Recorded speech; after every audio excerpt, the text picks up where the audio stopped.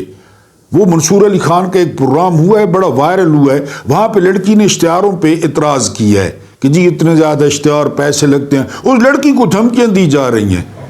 پھر پروگرام آپ کرتے کیوں ہیں کالجوں میں اور یونیورسٹیوں میں؟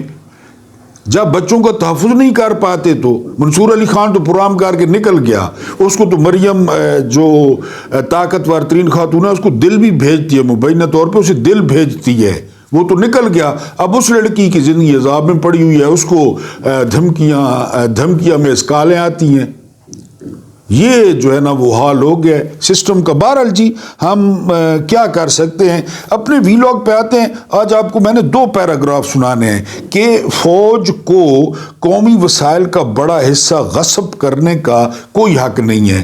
خاکی کمپنی، عائشہ صدیقہ، یہ آپ کو بتاؤں گا۔ اس کے بعد آرمی چیف کا طلبہ سے نیا جو ہے وہ تبلیغی خطاب۔ آرمی چیف صاحب کی اس وقت صورتحال یہ ہے کہ ایک ہاتھ میں ان کے قرآن ہوتا ہے، دوسری ہاتھ میں جو ہے نا ڈانگ ہوتی ہے، سوٹا ہوتا ہے، تو وہ خطاب کرتے ہیں، اپنی معنی کی تلاوت کرتے ہیں، اپنے معنی کی ترجمے کرتے ہیں۔ تو بہرحال انہوں نے خطاب کیا ہے۔ اس کے بعد جج کا حیران کن فیصلہ، یہ دنیا کی تاریخ میں پہلی دفعہ ہوا ہوگا کہ جو ملزم تھی وہ بھی خاتون تھی، جو جج تھی وہ بھی خاتون تھی، لیکن پاکستان میں چونکہ جو نظام چل رہا ہے لہٰذا جو ہے وہ اس خاتون نے کیا کہا ہے خاتون ملزم کو وہ آپ کو بتاؤں گا۔ اور اس کے بعد اشرافیہ کی پارٹیاں، یہ آپ ہر دوسرے دن سنتے ہیں۔ آج اسلام آباد میں قتل ہو گیا، وہ کراچی میں آج کل ایک قتل ارمان ہے کہ ارغمان ہے، اس کا بڑا جو ہے نا رولا ہے۔ یہ اصل میں پارٹیاں کرتے ہیں، ادھر چلتے ہیں شیشے، ادھر چلتے ہیں آئس، ادھر چلتی ہیں چرسیں، ادھر چلتی ہیں برانڈیاں، پھر بعد میں یہ کتوں کی طرح ایک دوسرے پہ پڑتے ہیں۔ آج سارا بانو صاحبہ نے حسب معمول بڑی زبردست بات کی ہے کہ پورے تعاون کے ساتھ یہ پارٹیاں ہوتی ہیں۔ اور میں نے آپ کو پہلے بھی بتایا تھا کہ یہ اشرافیہ ٹانگ کے بڑھواتی ہے، یہ گھر میں بھونڈی کراتی ہے، لوگوں کو گھر میں بلا کے بھونڈیاں کرواتی ہے ایک دوسرے سے کہ یہ فلاں بیوروکریٹ کا بیٹا ہے، یہ فلاں بیوروکریٹ کی بیٹی ہے، یہ فلاں سیاستدان کا، یہ بھونڈیاں کرواتے ہیں۔ وہاں پہ پھر کراچی میں ایک قتل ہو گیا، اور اس طرح اسلام آباد میں ایک نور مقدم کا قتل ہوا تھا، پھر جی اخباروں میں آ گیا، پھر مظلوم بن گیا۔ لیکن یہ میں نے آپ کو پہلے بتایا ہے، رات کو کبھی 11 بجے کے بعد اسلام آباد کے ہوٹلوں میں جائیں، اسلام آباد کے سفارت خانوں میں جائیں، آپ کو امریکہ اور انگلینڈ بھول جائے گا۔ اب میں آپ کو ایک قصہ سناتا ہوں، اور یہ قصہ کب کا ہے پتہ ہے؟ یہ قصہ ہے 1977 کا، اب ہے 2025 اور 1970۔ یہ کتاب ہے پارلیمانی مجرے اور لکھی ہے ڈاکٹر اختر نواز خان نے۔ یہ ذرا آپ نے پلیز ملاحظہ کرنا ہے، یہ جو پارٹیاں ہوتی ہیں، یہ جو بھونڈیاں ہوتی ہیں، یہ جو ٹانکے ہوتے ہیں، وہ بڑے لوگوں کے، ان کی بات کر رہا ہوں۔ ہفت روزہ زندگی نے اپنی اشاعت 27 اکتوبر 1977، قصہ چابیوں کے بدلنے کا، یہ ٹائٹل ہے، میں شرفا کے رونگٹے کھڑے کر دینے والا انکشاف کیا۔ اس نے حکومت میں وزراء کی عیش پسندیوں کے تذکرے میں لکھا، 1970 یاد رکھیں، پیپلز پارٹی کی ورکر عورتیں نوخیز لڑکیوں کو کالج میں داخلہ دلوانے یا ملازمت دلوانے کے بہانے اپنے حسن پرست وزیروں کے حضور پیش کرتی۔ اگر چہرہ وزیر کو پسند آ جاتا تو موصوف گھر پر یا کسی اور جگہ پر وقت دے دیتا، اور وہاں ان کی جو ہے وہ زبردستی عصمت لوٹی جاتی۔ آبرو لٹانے کے بعد وہ لڑکی چپ چاپ گھروں کو لوٹ جاتی، گھر والوں اور دنیا والوں کے خوف سے وہ منہ نہ کھولتی۔ اس زمانے کا ذکر کرتے ہوئے رسالت نے مزید لکھا کہ وزیروں میں باقاعدہ مقابلہ ہوتا کہ اس نے کتنی کم سن لڑکیوں سے لطف اٹھایا ہے، کتنی کم سن۔ رسالے نے اپنی اشاعت میں کی کلب پر سے پردہ اٹھاتے ہوئے لکھا، کی کلب کئی ادوار سے گزرا۔ پہلے دور میں کی ممبر اپنے ساتھ ایک لڑکی لایا کرتا جو عام طور پر غیر مسلم ہوتی۔ کاروں کی چابیوں کے ذریعے اپنے اپنے پارٹنر کا انتخاب ہوتا، چابیاں پھینک دی جاتی کہ ایک چابی اٹھا لو، اور پھر کاروں پر بیٹھ کر ممبران اپنا اپنا پارٹنر لے کر چلے جاتے۔ بھٹو کے دور حکومت میں کی کلب نے بعد ازاں بہت زیادہ ترقی کی۔ کاروں کی چابیوں سے ہوتا ہوا سلسلہ کمروں کی چابیوں تک جا پہنچا۔ لڑکیوں کو 4 بنگلوں میں مخصوص کمروں میں ٹھہرایا جاتا۔ یہ بنگلے ڈیفنس ہاؤسنگ سوسائٹی، وہی ڈیفنس ہاؤسنگ سوسائٹی، اونچے لوگ، بےغیرت لوگ۔ خلیل جبران نے کہا تھا بڑے لوگ بڑے بےغیرت ہوتے ہیں، خلیل جبران نے کہا تھا۔ ہاؤسنگ سوسائٹی کلفٹن شہید ملت روڈ اور مزار قائد اعظم کے پاس واقع تھے، قائد اعظم صاحب کے مزار کے پاس، کہ تم نے بنایا تھا نا یہ تاکونسا کے کرنے آ۔ شیطانی کھیل کے آغاز میں کمروں کی چابیوں کی قرعہ اندازی ہوتی اور اپنی اپنی چابی لے کر ممبران شیطانی کھیل کھیلنے کے لیے چل پڑتے۔ کی کلب کے بارے میں رسالے نے مزید لکھا، کی کلب کو دو درجوں میں تقسیم کیا گیا۔ اول درجے میں وفاقی وزراء اور ان کے احباب شریک ہوتے، دوسرے درجے میں صوبائی وزراء، افسران، تاجر اور بڑے بڑے سرمایہ کار شامل ہوتے۔ کی کلب نے عوامی دور میں عیاشی کے معاملے میں بے پناہ شہرت حاصل کی، اتنی زیادہ کہ حسینائیں کم پڑ گئیں۔ ایسے میں کی کلب چلانے والوں نے شوقین فنکاروں کو کی کلب کی راہ دکھلائی، جو ٹی وی وغیرہ میں کام کرنا چاہتی ہیں۔ ایسی فنکارائیں جو شوقیہ ٹی وی ریڈیو میں کام کرنے آتی، کی کلب والے انہیں پھانس لیتے۔ آخر وقت تک کی کلب اور عوامی دور حکومت لازم و ملزوم رہے۔ یہ حالت ہے جو آپ پڑھتے ہیں نا، فلاں قتل ہو گیا اور فلاں قتل ہو گیا اور اب یہ ہو گیا اور اخباروں میں، اور پھر بعد میں اچھال دیا۔ یہی حال ہو رہا ہے، یہی حال ہو رہا ہے، یقین کریں۔ اونچے جو ہے نا وہ درجے پہ بالکل کسی قسم کی کوئی پرواہ نہیں ہے، یہی حال ہو رہا ہے، یہی ان کا جو ہے نا اوڑھنا بچھونا ہے۔ بہرحال جی، اس کے بعد آگے چلتے ہیں۔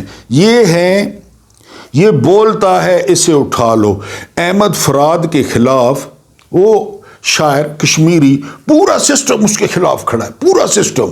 پہلے وہ گرفتار ہوا، لاپتہ ہوا، پھر محسن اختر کیانی نے اسے بازیاب کرایا، پھر اس کے گھر کے باہر ایک ڈیڈ باڈی ملی، اس ڈیڈ باڈی کا الزام اس کی بیوی پہ لگا دیا گیا کہ اس نے قتل کیا ہے۔ اس کی بیوی گرفتار ہوئی، اس کی بیوی بالکل ٹراما میں ہے، جج کے سامنے اس کی بیوی کو پیش کیا گیا۔ اس کی بیوی نے کہا کہ مجھ پر بہت زیادہ تشدد کیا گیا ہے۔ جج خاتون تھی، اس خاتون جج نے کیا کہا عدالت میں، دل تھام کے سنیں کہ ذرا عدالت کو دکھائیں آپ پہ کہاں کہاں پہ تشدد ہوا ہے۔ جج نے کہا، جج کا نام تھا عائشہ کنڈی، میرا خیال ہے عائشہ خان کنڈی، یہ جج کا نام تھا۔ احمد فراد کی بیوی کو کہا ہے کہ ذرا جو ہے نا وہ دکھائیں کہاں کہاں پہ تشدد ہوا ہے۔ یہ جج یا اس جیسے دوسرے پالشیے یا ان کا وہ چپڑاسی یایا افریدی یہ پوچھ سکتا ہے مریم نواز نے فرینک پان سے کس طرح استری کی تھی؟ یہ پوچھ سکتے ہیں کہ نواز شریف کو کتنے ہارٹ اٹیک ہوئے؟ وہ 17 قسم کی دوائیاں کھاتا ہے۔ فریال تالپور سے پوچھ سکتے ہیں، آصفہ زرداری سے پوچھ سکتے ہیں کہ جی تم لوگ تو بہانے کرتے ہو؟ اس کی بیوی سے عدالت میں پوچھ رہی ہے، اور عورت ہو کر۔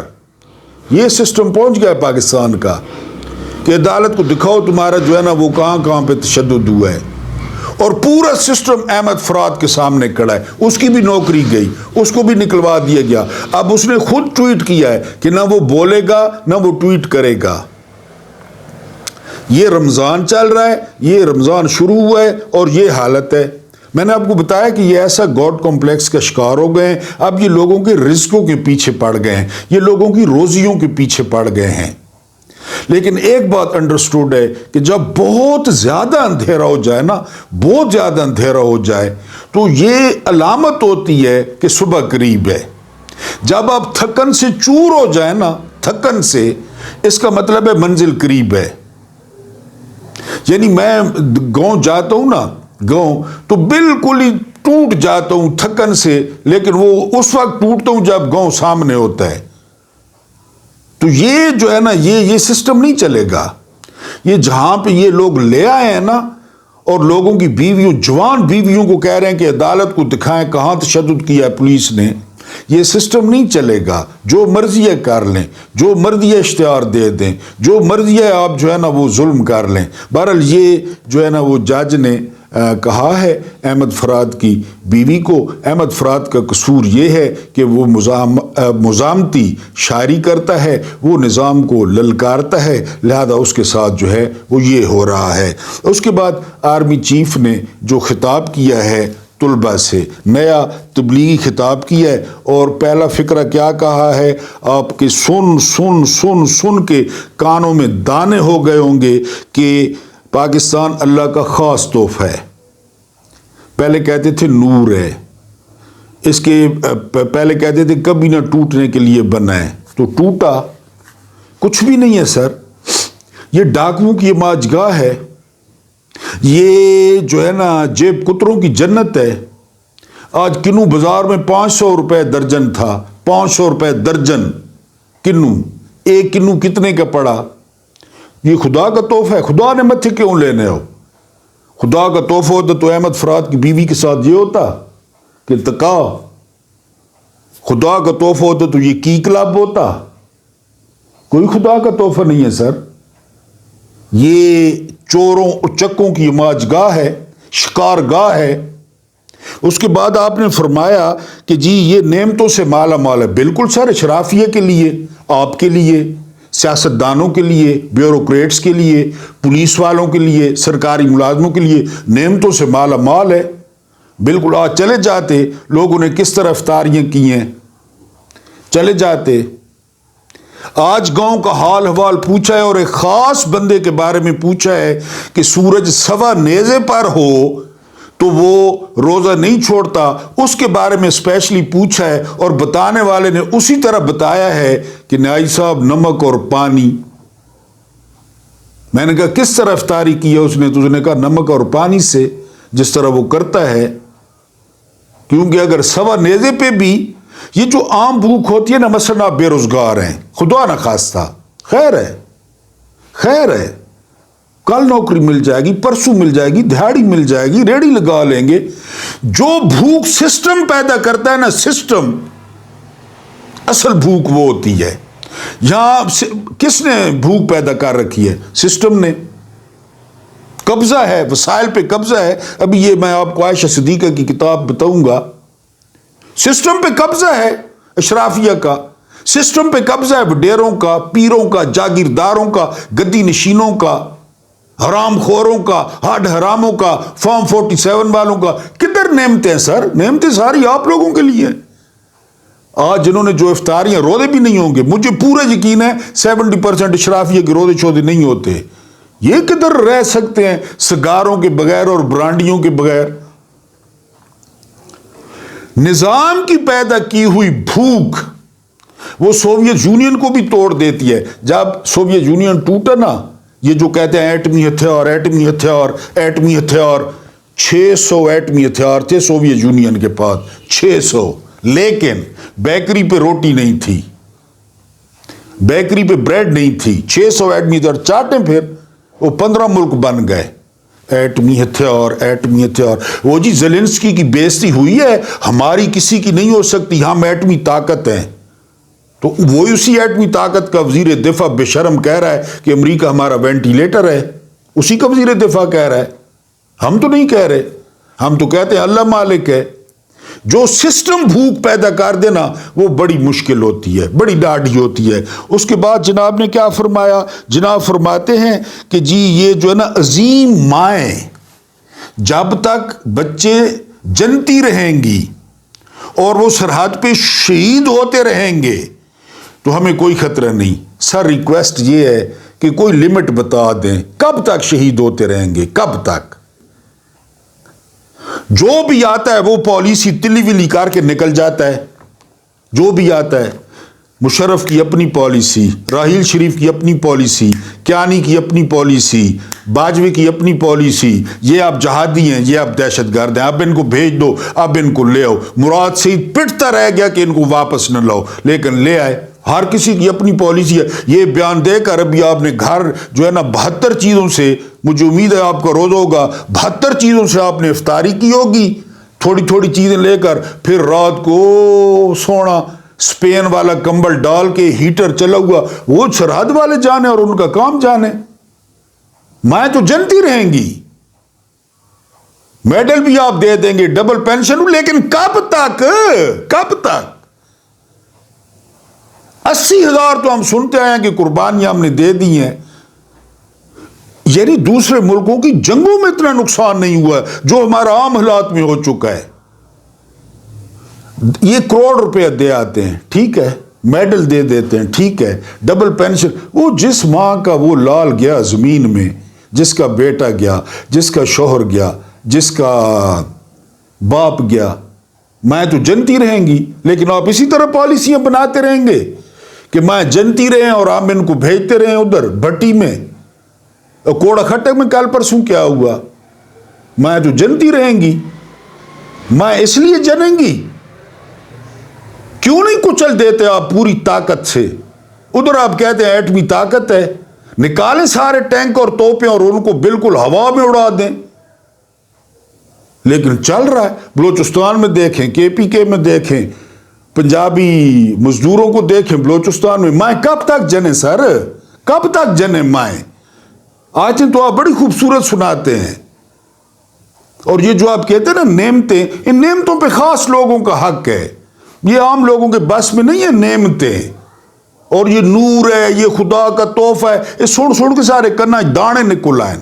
بہرحال جی، یہ انہوں نے پھر خطاب کر دیا ہے. نوجوان ہمارے ساتھ کھڑے ہوں گے نا، وہ آپ کے ساتھ کھڑے ہیں. وہ سن دشمن جو آپ نے گانا ریلیز کیا ہے اس کے نیچے آپ کومنٹس پڑھ لیں. اور مجھے خوشی اس بات کی ہوئی ہے، پہلے کومنٹس ولگر تھے، اب کومنٹس کی لائن لگی ہوئی ہے، ایاک نعبد و ایاک نستعین، ایاک نعبد و ایاک نستعین، ایاک نعبد و ایاک نستعین، ایاک نعبد. عام کے عام گھٹلیوں کے دام لکھتے آ رہے ہیں، سواب بھی کما رہے ہیں اور جواب بھی پہنچ رہا ہے. ایاک نعبد. آپ لڑکوں نے یہ ٹرینڈ پکڑ لیا ہے، ایاک نعبد و ایاک نستعین، ایاک نعبد و. یہ ٹھیک ہے، یہ ٹھیک ہے، بجائے گالیاں دینے کے.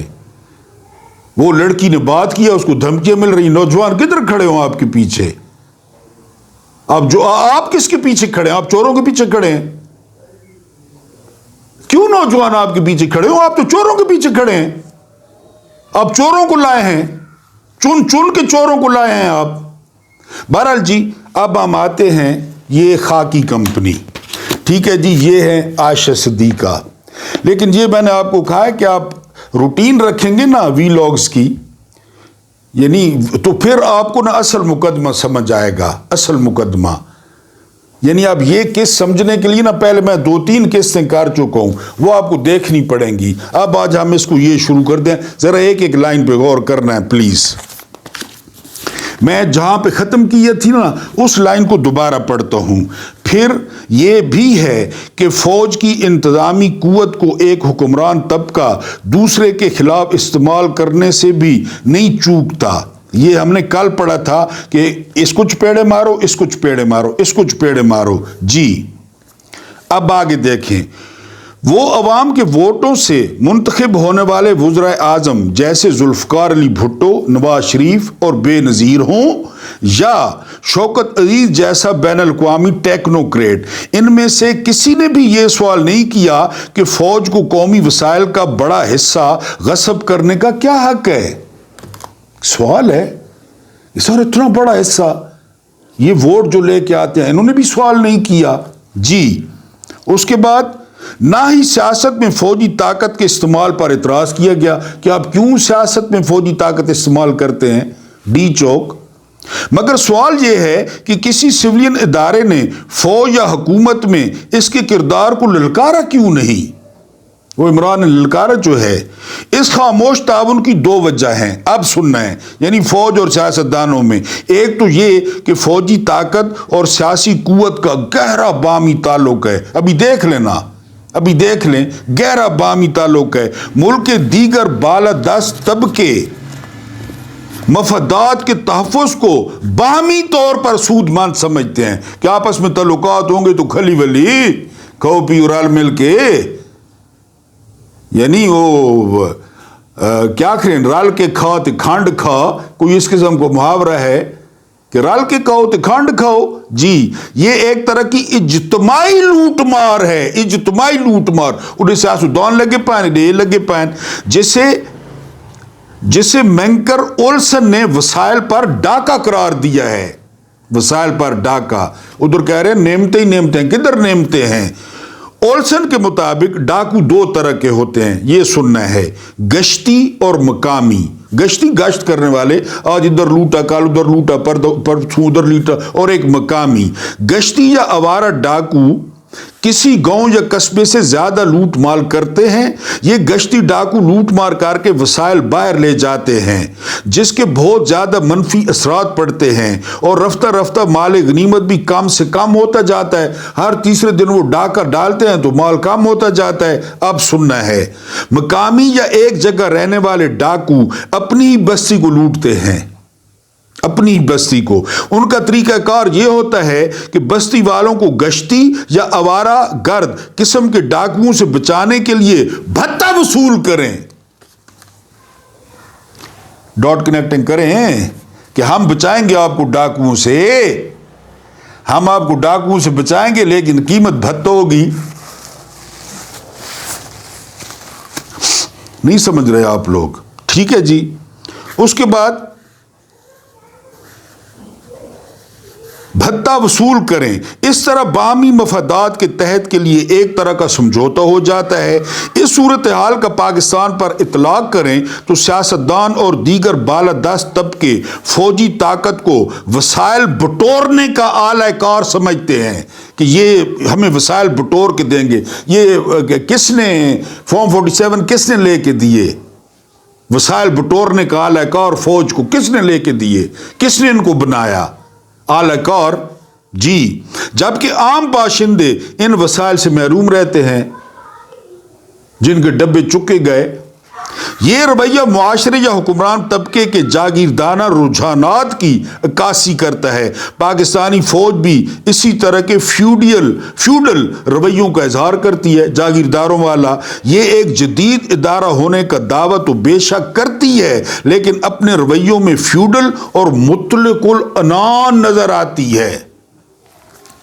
چونکہ فوج اور دیگر بالادست گروہوں کا دار و مدار ایک دوسرے پر ہے, ایک دوسرے پر, اس لیے بہت سے سیاسی رہنما یہ سننا ہے اور کاروباری لوگ فوجی حکومتوں کو اپنے لیے بہتر سمجھتے ہیں. اپنے لیے ملکی تاریخ میں اکثر سیاستدان اور بہت سے بیوپاری فوج کے کارخانوں سے ہی میدان میں آئے ہیں. گال مک گئی. فوج سے میدان. نواز شریف کہاں سے آیا ہے؟ جنرل جیلانی, جنرل ضیاء, پرویز الہی, جنرل مشرف, بھٹو, جنرل ایوب. تو کیوں نہ فوج کو یہ وہ کریں؟